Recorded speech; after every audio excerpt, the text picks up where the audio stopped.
মূল যে বিষয়টা হচ্ছে যে অ্যাটর্নি জেনারেল পদটি সাংবিধানিকভাবে অত্যন্ত গুরুত্বপূর্ণ একটি পদ এবং 5ই আগস্ট পরবর্তী নতুন বাংলাদেশের যে প্রত্যাশা সেই প্রত্যাশা পূরণের জন্য অবাধ, সুষ্ঠু এবং নিরপেক্ষ নির্বাচনের মাধ্যমে জনাব তারেক রহমানের নেতৃত্বে নতুন বাংলাদেশে মানুষ স্বপ্ন দেখা শুরু করেছে এবং সেই স্বপ্নের মধ্যে অন্যতম হচ্ছে যে বাংলাদেশের মানুষ চায় যে আইনের শাসন সুপ্রতিষ্ঠিত হোক, মানুষের মানবাধিকার, মৌলিক অধিকার সুরক্ষিত হোক, মানুষের ন্যায় বিচার প্রতিষ্ঠিত হোক এবং বিচারপ্রার্থী মানুষ যেন ন্যায় বিচার পান এটার জন্য সুনিশ্চিত হোক।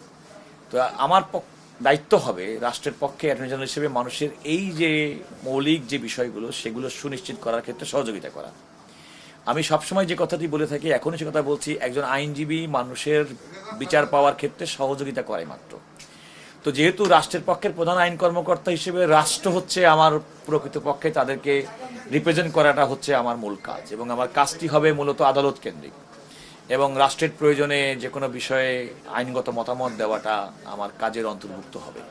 তো সেক্ষেত্রে মতামত দেওয়ার ক্ষেত্রে আদালতে আমার দায়িত্ব পালনের ক্ষেত্রে আমার মূল ফোকাস হবে যেন ন্যায় বিচার সুপ্রতিষ্ঠিত হয় এবং এই ন্যায় বিচার সুপ্রতিষ্ঠিত হওয়ার জন্যে যেটা করণীয় আমি সেটা করব এবং আমার দীর্ঘদিন পর্যন্ত যে আমার আইন পেশার যে অভিজ্ঞতা এবং আমি মনে করি যে সততা, পেশাদারিত্বের ভিত্তিতে আমার নিজেকে যেভাবে গড়ে তুলেছি তার পূর্ণাঙ্গ প্রতিফলন ইনশাল্লাহ আমি আমার এই পদে দায়িত্ব পালনের ক্ষেত্রে আমি দেখাতে করতে সক্ষম হব।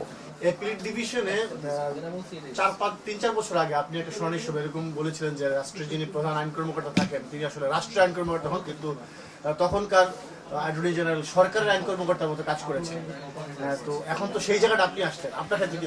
দেখুন, আমি যে কথাটি আগে বলেছি সেখান থেকে আমার অবস্থান বিন্দুমাত্র পরিবর্তন হবে না, কারণ সাংবিধানিকভাবে রাষ্ট্রের পক্ষের প্রধান আইন কর্মকর্তা হিসেবে রাষ্ট্র হচ্ছে আমার কাছে মূলত আমার, আপনারা যদি বাংলায় বলেন মক্কেল, ইংরেজিতে বলবেন ক্লায়েন্ট। রাষ্ট্রের স্বার্থ রক্ষা করাটা হচ্ছে মূল দায়িত্ব হবে এবং রাষ্ট্রের স্বার্থ শুধুমাত্র কিন্তু কোনো বায়বীয় বিষয় না। এই রাষ্ট্রের জনগণ এই রাষ্ট্রের অন্যতম নিয়ামক শক্তি।